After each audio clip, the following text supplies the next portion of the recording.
Carnegie کہتے ہیں اگر آپ غلط ہیں تو جلدی اور زور دے کر تسلیم کریں.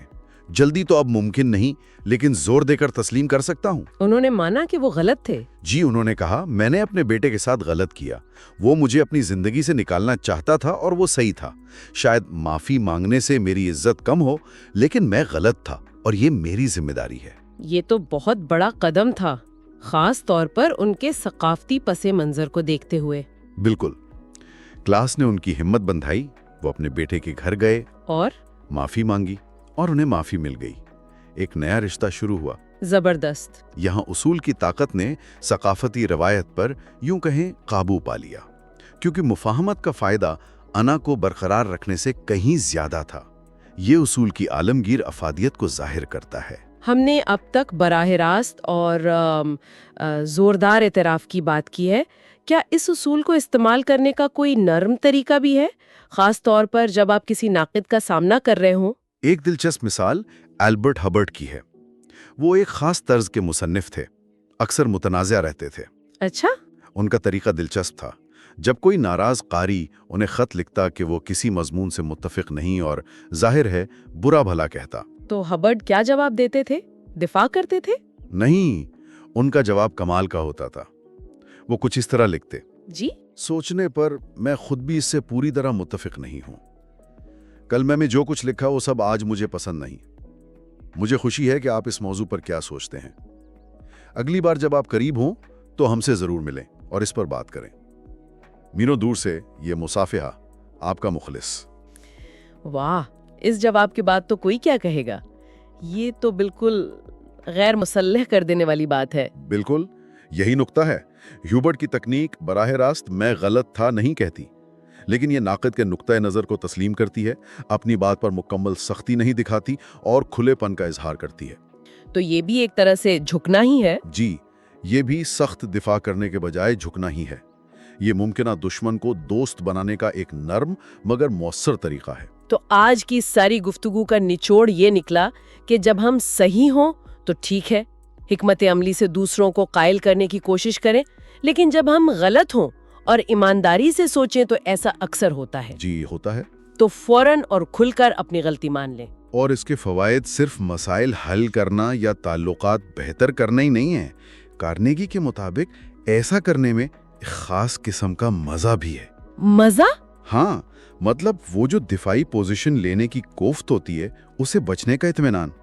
یہ ایک پرانی کہاوت کی بھی تصدیق کرتا ہے: لڑنے سے آپ کو کبھی کافی نہیں ملتا، لیکن جھکنے سے آپ توقع سے زیادہ حاصل کر لیتے ہیں. آج ہم نے دیکھا کہ اپنی غلطیوں کو جلدی اور زور دے کر تسلیم کرنے میں کیسی طاقت ہے. پولیس والے کا رویہ بدل گیا، آرٹسٹ کو نیا کام ملا، باس کا غصہ ٹھنڈا ہوا، ایک عظیم جرنیل نے تاریخ میں نام کمایا، اور ایک باپ بیٹے کا رشتہ بحال ہوا. یہ سب کہانیاں ایک ہی اصول کی طرف اشارہ کرتی ہیں. بالکل. اور آخر میں ایک سوال جو شاید سوچنے پر مجبور کرے: اگر یہ طریقہ اتنا مؤثر ہے تو لوگ اسے اپنانے سے اتنا ہچکچاتے کیوں ہیں؟ کیا یہ ہماری انا ہے، نتائج کا خوف، یا معاشرے کا دباؤ کہ غلطی ماننا وہ کمزوری کی علامت ہے؟ یہ ایک اہم سوال ہے جس پر ہر کوئی اپنے تجربات کی روشنی میں غور کر سکتا ہے. آج کی اس گہری بات چیت کا وقت یہیں ختم ہوتا ہے.